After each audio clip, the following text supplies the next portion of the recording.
ராணி ma'am எழுதின ஒரு romantic நாவல் தென்றல் தீ அப்படின்ற ஒரு நாவலை பற்றி தான் நான் உங்கள் கூட ஷேர் பண்ணிக்க போகிறேன். எனக்கு இந்த நாவல் வந்து ரொம்ப பிடிக்கும்.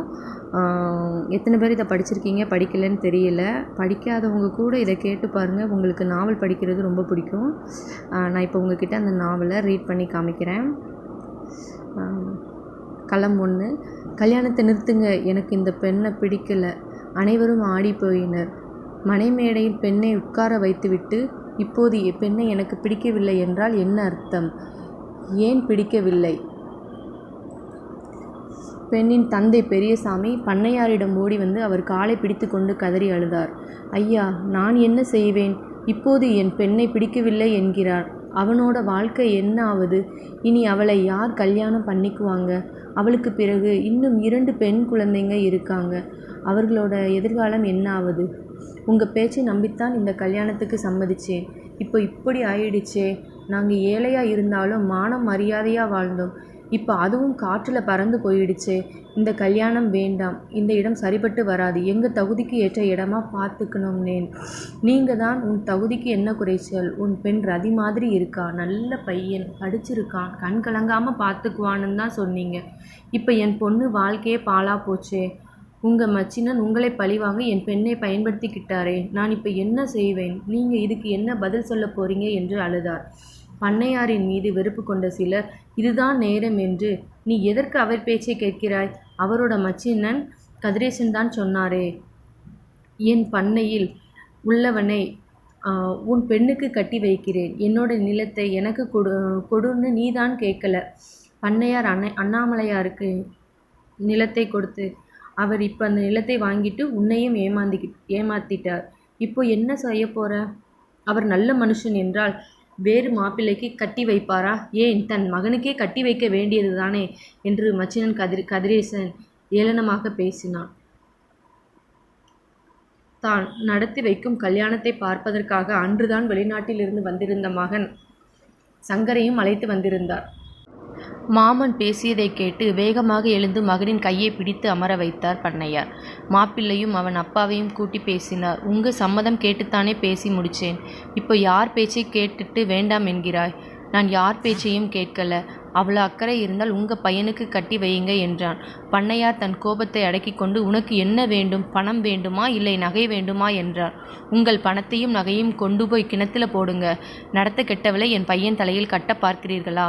பாரு தங்கையா, இது ஒரு பெண்ணோட வாழ்க்கை பிரச்சனை. இதில் விளையாடக்கூடாது. கல்யாணம் வரைக்கும் வந்து நின்று போனால் பிறகு அந்த பெண்ணை யார் கைபிடிக்க முன் வருவாங்க? வார்த்தையை கொட்டாதே. அள்ள முடியாது. தங்கமான பொண்ணு அவ, என் கண் முன்னாடியே வளர்ந்தவ. இப்படி ஒருத்தியை அவதூறு பேசாதே. இது நல்லா இல்லை. இப்போ உன் பையனை தாலி கட்ட சொல்ல முடியுமா இல்லை முடியாதா என்றார் கர்ஜனையாக. உங்க பையனை தாலி கட்ட சொல்லுங்க. அது முடியுமா? முடியாதுல்ல. அது மாதிரி தான். நாங்கள் இல்லாதவங்க என்பதால் மிரட்டுறீங்க.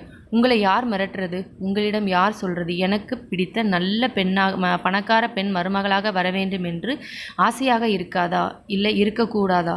கேட்டார் காட்டமாக. கூட்டத்தில் இருந்தவர்கள் ஆளாளுக்கு வாய்க்கு வந்தபடி பேசினார்கள். அத்தனையும் பண்ணையார் காதில் விழுந்தது.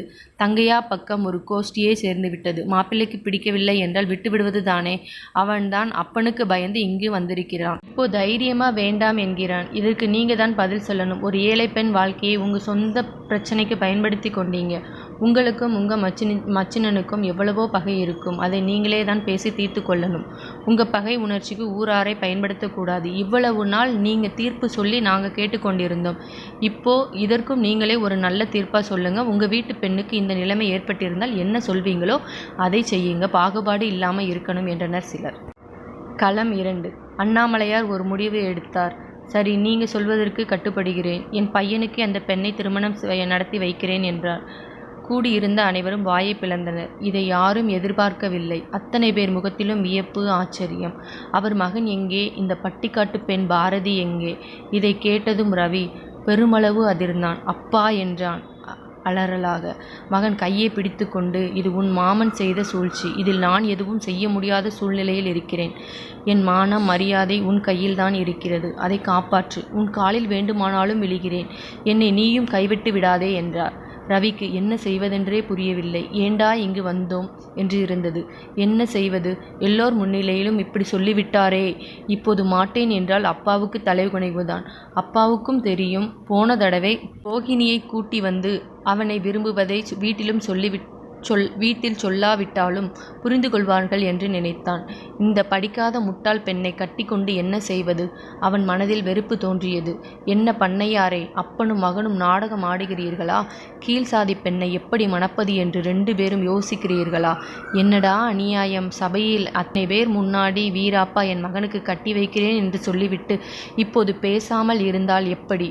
இந்நேரம் அடுத்தவனுக்கு தீர்ப்பு சொல்வது என்றால் எப்படி சொல்வீங்க? என் பையன் ஒரு பெண்ணுடன் தப்பா நடந்துவிட்டான் என்று கீழ்சாதி பெண் என்று கூட பார்க்காமல் அவனுக்கே கட்டி வைத்தீர்களே. இப்போது உங்களால் இந்த பெண்ணின் வாழ்க்கையை கேள்விக்குறியாகி இருக்கிறது. இதற்கு என்ன பதில் சொல்லப் போகிறீங்க என்றார் காரமாக ஒருவர். தன்னை கண்டால் எதிரில் வர பயப்பவன் கூட இன்று நிற்க வைத்து கேள்வி கேட்கிறான். என் பிள்ளை எதுவும் பேசாமல் மௌனம் சாதிக்கிறான். இவன் என்னதான் நினைக்கிறான்? ரவி, என்னப்பா இத்தனை பேர் பேசுறது உன் காதில் விழவில்லையா? பேசாமல் இருக்கிறாயே. அப்பாவோட மானம் எப்படியோ போகட்டும் என்று நினைக்கிறாயா? இல்லப்பா, கொஞ்சம் யோசித்து பாருங்க. நம் தகுதி என்ன, அந்தஸ்து என்ன, என் படிப்பு என்ன, அதைவிட என் மானம், அதை பற்றி யோசித்தீர்களா? என் மனம், அதை பற்றி யோசித்தீர்களா? இப்படி திடீர் முடிவு எடுத்து என்னை கட்டாயப்படுத்தலாமா? அவர்கள் சொந்தத்திலேயே ஒரு பையனை பார்த்து முடிவு பண்ணுங்க. அவர்களுக்கு என்ன வேண்டுமோ செய்யுங்க. தொழில் பண்ணணுமா, பணம் கொடுத்து உதவுங்க. அதை விட்டுட்டு என்னை கல்யாணம் பண்ண சொல்வது எந்த விதத்தில் நியாயம்? அந்த பெண் நம் வீட்டில் வேலை செய்தவள். அம்மா இவளை மருமகளாக ஏற்றுக்கொள்வார்களா? யோசித்து பாருங்க என்று நிதானமாகவே சொன்னான். பண்ணையாருக்கு கோபம் வந்தது. படிப்பு என்னடா பெரிய படிப்பு? இனிமேல் அந்த பெண்ணை நான் படிக்க வைக்கிறேன். நம் வீட்டுக்கு வந்தாள். அவள் அந்தஸ்து உயரப்போகுது. தகுதி நம் வளர்த்து கொள்வதில்தானே தவிர அது தானே வருவதில்லை. மனிதர்களாக பிரித்து வைப்பவர்தானே சாதி. எந்த தெய்வமாவது நீ இந்த சாதி, அதனால் இந்த கோயிலுக்கு உள்ளே வரக்கூடாது என்று சொன்னதுண்டா? நான் தான் அவர்களை பிரித்து வைத்து வேடிக்கை பார்ப்பது. நமக்கு என்ன உணர்ச்சிகள் இருக்கிறதோ அதுதான் அவர்களுக்கும் இருக்கும். நம் உடம்பில் என்ன இரத்தம் ஓடுதோ அதே நிறம்தான் அவங்க உடம்பிலும் ஓடுது. நமக்கு பசிக்குது, அவங்களுக்கும் பசிக்குது. அவங்களுக்கும் 10 மாதம்தான், நாமும் 10 மாதம்தான். இதில் வேற்றுமை எங்கிருந்து வந்தது? எப்போவோ நாம் முற்போக்காக இருக்கணும். எப்போவுமே நாம் முற்போக்காகத்தனமாக இருக்கணும். அடுத்தவர் முன் தலை நிமிர்ந்து வாழணும். இப்போ அந்த பெண்ணை திருமணம் செய்து என் கௌரவத்தை காப்பாற்று. இல்லை என்றால் நான் உயிரை விடுவதை தவிர வேறு வழி இல்லை. எனக்கு மானமும் வாக்கும் தான் பெருசே தவிர உன் உயிர் பெரிதல்ல. இனி முடிவு உன் கையில் என்றான் மகனை. கூட்டமே திகைத்தது. ரவி யோசித்தான். அப்பாவின் பிடிவாதம் தெரிந்ததுதான். சொன்னதை செய்வார். அதற்குள் அவன் மாமன் கிருஷ்ணன், என்ன பையன், உன் பேச்சை கேட்கலையா? என்னமோ மாத்தட்டி கொண்டீங்க. என் பிள்ளை உன் பிள்ளை மாதிரி ஊதாரி இல்லை. நான் கிழிச்ச கோட்டை தாண்ட மாட்டான், என் தொல்லை தட்ட மாட்டான் என்று. அவனை சுத்தமான ஆண் பிள்ளையாக வளர்த்திருக்கேன் என்று. அன்னைக்கு ஜாம்பவமாக பேசியது எல்லாம் பொய்யா? உன் சாமர்த்தியம் எல்லாம் இந்த ஊர்க்கார பயலிடம்தானா? பெத்த மகனிடம் செல்லாது போலிருக்கே என்று பரிகாசம் செய்தார். பண்ணையாரின் மௌனம் மேலும் அவரை பேச தூண்டியது. போன தடவை வந்தபோது பட்டணத்தில் இருந்து ஒரு குட்டியை கூட்டிட்டு வந்தானே, அவளைத்தான் அவனுக்கு கட்டி வைக்க. அது சரி, உன் பையன் பட்டணத்துக்கு போய் படித்தவன் தானே? படித்தானோ இல்லை பெண்களோடு ஊர் சுற்றினானோ? யார் கண்டது? அந்த பெண்ணோடு தோட்டம், வாய்க்கால், வரப்பு என்று சுற்றி அலைந்தது எல்லாம் இந்த ஊர் மக்களுக்கு தெரியாது என்றா நினைக்கிறாய்? அப்படி பெண் பின்னால் சுற்றிய மகனுக்கு இந்த பெண்ணை பிடிக்குமா என்றார். இதை கேட்டதும் ராவி ஆத்திரம் அடைந்தான். உடனே விறுவிறுவென்று சென்று மணமேடையில் அமர்ந்தான். பெரியவர்கள் மாங்கல்யத்தை எடுத்து கொடுக்க அதை வாங்கி அப்பெண் கழுத்தில் கட்டினான். எல்லோரும் வாயடைத்து போனார்கள். மாலையும் கழுத்துமாக வாசலில் நின்ற மகனை பார்த்து சிவகாமி அதிர்ந்து விட்டாள். மயக்கம் போடாத குறைதான். பண்ணையார் தன் மனைவியிடம் திரும்பி ஆரத்தி கரைத்து எடுத்து வா என்றார். ஆனால் அவளோ திக்பிரமை பிடித்தது போல் கதவை பிடித்து கொண்டு நின்றாள். வேலைக்காரி ஓடி வந்து ஆரத்தி கரைத்து நீட்டினாள். அதை வாங்கும்போது அவள் கை நடுங்கியது. நீயே போய் எடு என்று சொல்லிவிட்டு சென்று விட்டாள். வேலைக்காரி ஆரத்தி எடுத்ததும் இருவரையும் உள்ளே அடியெடுத்து வைத்தனர். ரவி தன் கழுத்தில் கிடந்த மாலையை கழட்டி சோபாவில் வீசி எறிந்தான். பின் மடமடவென்று மாடிப்படி ஏறி தன் அறைக்கு சென்று விட்டான். கதவை அவன் அரைந்து சாத்தியது பண்ணையாருக்கு கன்னத்தில் அடித்த மாதிரி இருந்தது. இனி மனைவி என்ன பேசப் போகிறாளோ என்ற கலக்கம் வேறு. இடுப்பில் 2 கைகளையும் வைத்து கொண்டு, என்ன இதெல்லாம்? என் பையனுக்கு இப்படி கல்யாணம் செய்து வைக்க நீங்க யார்? உங்களுக்கு மட்டும் எங்கிருந்து இந்த உரிமை வந்தது? 10 மாதம் சுமந்து பெற்ற தாய் நான் இருக்கும்போது என்னை கேட்காமல் ஒரு வேலைக்காரியை பிடித்து கட்டி வைச்சிருக்கிறீர்களே என்று அழுது ஆர்ப்பாட்டம் செய்தாள் ரவியின் அம்மா. பண்ணையார் பொறுமை இழந்தார். கை நீட்டி மனைவியின் கன்னத்தில் அறைந்தார். சிவகாமி திகைத்து போய்விட்டாள். இத்தனை கால தாம்பத்தியத்தில் அவர் கை நீட்டி அடித்ததில்லை. இப்போது அடிப்பதென்றால் அதுவும் வேலைக்கார பெண் முன். அத்தனை கோபமும் அவள் மேல் திரும்பியது. அடிப்பாவி, வந்த அன்னைக்கே இப்படி குடும்பத்தில் பிரச்சனை இழுத்து விட்டுட்டியே, இதுக்கெல்லாம் நீதான் காரணம். நீ இந்த வீட்டுக்கு வரக்கூடாது, வீட்டை விட்டு வெளியே போ என்று விரட்டினாள். பண்ணையார், இந்த பிரச்சனையெல்லாம் இந்த பெண்ணா காரணம்? இல்லவே இல்லை, உன் அண்ணன் தாண்டி காரணம். அவனால் தான் இப்படி நடந்தது. இவளை கல்யாணம் செய்துக்கிறேன் என்று வாக்கு கொடுத்த ஒருவன் இன்று அவன் பேச்சை கேட்டுக்கொண்டு முடியாது என்று சொல்லிட்டான். அத்தனை பேரும் என்னை காரி துப்புறாங்க. இதற்கு உன் அண்ணன் தான் காரணம். அங்கேயே அவனை வெட்டி போட்டிருக்கணும். பேசாமல் வந்தேன் பாரு, என்னை சொல்லணும். உன் பையனுக்கு கட்டி வைன்னு அவன்தான் ஊர் ஜனத்துக்கிட்ட சொல்லி அத்தனை பேரும் என்னை கேள்வி கேட்கிற அளவுக்கு வச்சுட்டான். எனக்கு எதிரே வர பயப்படுறவர்களெல்லாம் இப்போ எதிர்த்து பேசுகிறான். இதற்கு யார் காரணம்? உன் அண்ணன் தான். எவ்வளவோ கெடுதல் பண்ணினான். நான் எதுவும் பேசாமல் ஒதுங்கி போனேன். இப்போ ரொம்ப துள்ளுறான். அவனை ஒரே வெட்டினாத்தான் அடங்குவான். நீ எதுவும் பேசிக்கிட்டு பிரச்சனை பண்ணினேன்னா இந்த வீட்டை விட்டு கிளம்ப வேண்டியது தான். எனக்கு மருமக இந்த பொண்ணு தான். இதில் சிறிதும் மாற்றம் இல்லை. இருக்க பிரியம் இருந்தால் இரு, இல்லைன்னா கிளம்பு உன் அண்ணன் வீட்டுக்கு. இனிமே இந்த பேச்சை பேசிட்டு இருந்தால் நல்லா இருக்காது. உன் பையனுக்கு புத்தி சொல்லு. அதை விட்டுட்டு அவனையும் ஏதாவது சொல்லி குழப்பின என்று பகிரங்கமாகவே மிரட்டிவிட்டு போனார். பாரதி மிரண்டு போய் நின்றாள். இங்கு நடக்கும் கலாட்டாவை பார்த்து இன்று வரை அவள் இந்த வீட்டின் உள்கூடத்துக்கு கூட வந்ததில்லை. பின்கட்டோடு சரி. இப்போது ஏது செய்வது, என்ன நடக்கிறது என்று புரியாமல் நின்றாள். கட்டுவதாக சொன்ன மாப்பிள்ளை யாரென்றே இதுவரை தெரியாது. அவன் ஏன் மாட்டேன் என்றான்? இவன் எதற்கு கல்யாணம் செய்து கொண்டான் என்று புரிந்து கொள்ளக்கூடிய வயதும் பக்குவமும் இல்லை பாரதிக்கு. 17 வயதானவள். கல்யாண களவுகள் ஏதுமின்றி ஒரு சிட்டு போல் சிறகடித்து சுற்றி திரிந்தாள். 10வது வரை படித்திருக்கிறாள். படிப்பில் படுசுட்டி. வயதுக்கு வந்ததும் வீட்டில் வைத்திருந்தனர். இப்போது கல்யாணம் பண்ணி கொடுத்து விட்டார்கள். கிராம பெண், கள்ளம் கபடி இல்லாத மனது. இதுவரை எந்த ஒரு சலனமும் இல்லாமல் பட்டாம்பூச்சியாய் பறந்து திரிந்தாள். திடீரென ஒரு நாள் அவளிடம் அப்பா அம்மணி உனக்கு கல்யாணம் என்றார். எதுவும் கேட்காமல் தலையை ஆட்டினாள். தன் மகளுக்கு மனசும் உடம்பும் அதுக்கான பக்குவத்துக்கு வந்துவிட்டதா என்று யோசிக்கவில்லை. இவளுக்கு சீக்கிரம் மனம் முடித்தால்தான் பின்னர் இருக்கும் 2 பெண்களுக்கும் சாகவாசமாக வைக்க முடியும் என்று கருதி இந்த ஏற்பாட்டை செய்தார்கள். மாப்பிள்ளை யார்? அவரை பார்க்க வேண்டும். அவர் என்ன வேலை பார்க்கிறேன் சிந்திக்க கூட பாரதிக்கு தெரியவில்லை.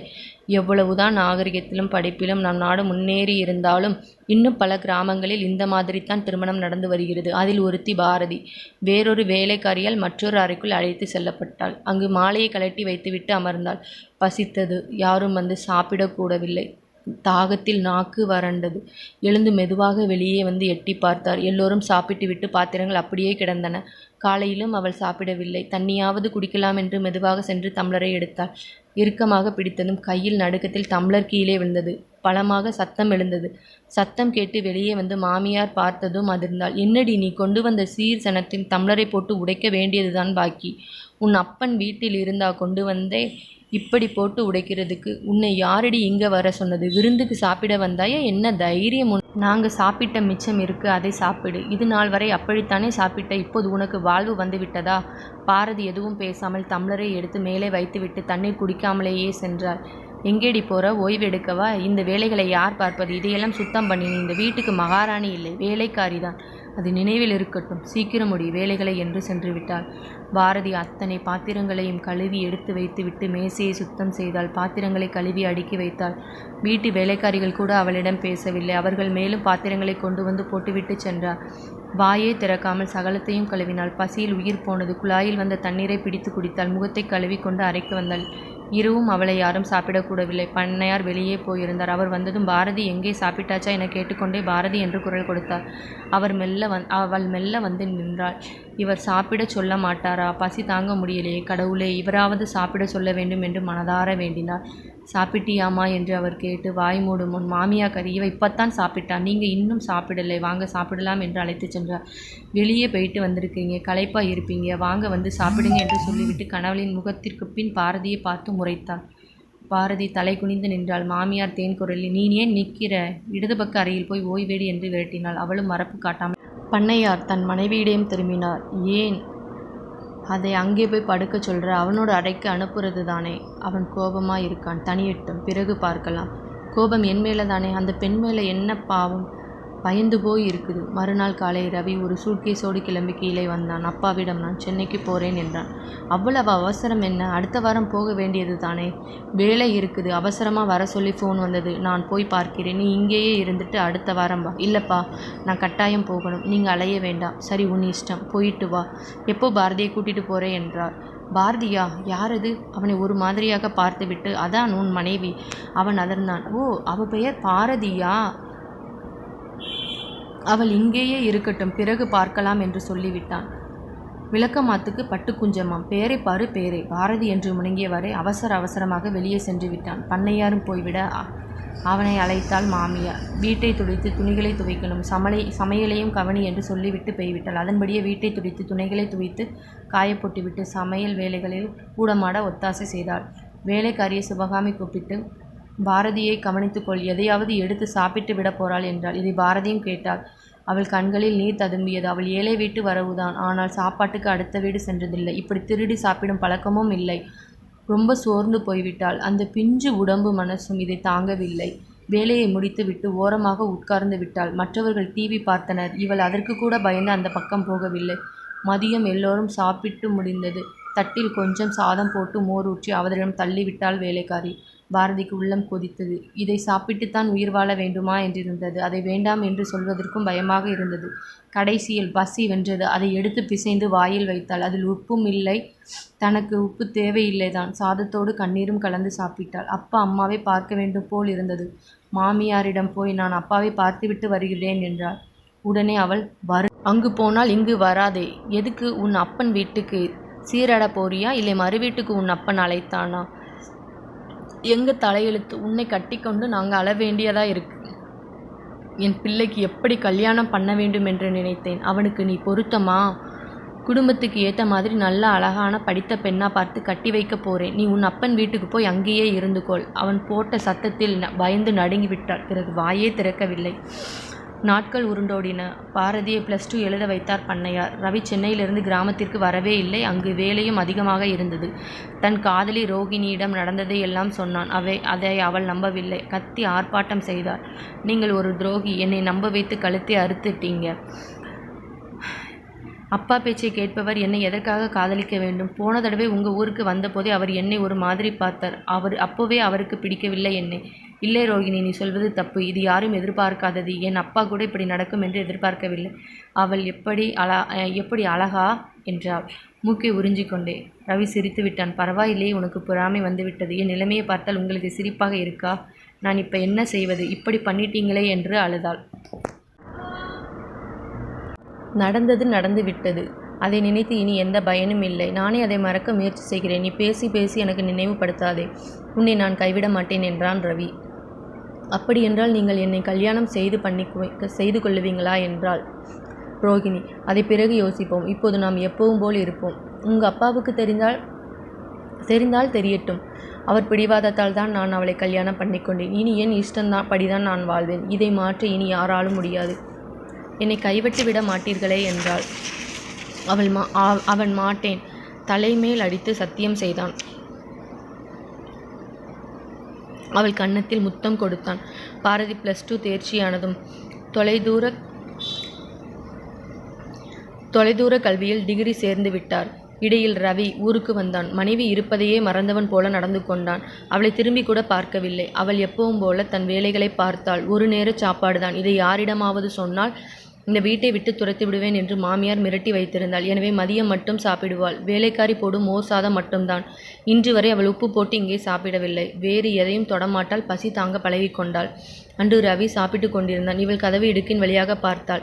அவன் அம்மா பரிமாறினாள். மகனுக்கு ஊட்டி விட்டாள். இப்போது மகனிடம் பெருமையாக, பாரதிக்கு தினமும் ஒருவேளை சாப்பாடுதான். ஆனால் வேலைக்காரியிடம் சொல்லி ரொம்பவே வேலை வாங்கி விடுவேன். வீட்டுக்கு கூட அவளை அனுப்புவதில்லை.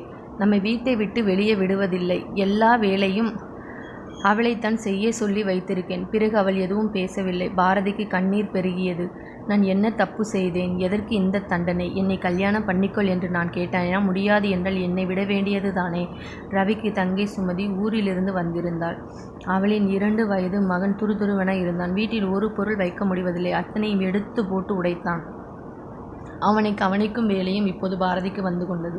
ரவியின் தங்கையோ பாரதியை வெறுத்தாள். உனக்கு என்ன தகுதி இருக்கு என் அண்ணனை மணப்பதற்கு? எங்கள் வீட்டுக்கு கால் வைப்பதற்கு கூட உனக்கு தகுதி இல்லை. என் வீட்டில் எல்லோரும் கேவலமாக பேசுகிறார்கள். அப்பா இப்படி பண்ணிவிட்டாரே என்று திட்டினாள். பாரதி எதுவும் பேசாமல் மௌனம் சாதித்தார். 2 நாள் கழித்து திடீரென்று, என் மகளின் கழுத்தில் கிடந்த செயினை காணவில்லை, நீதான் திரு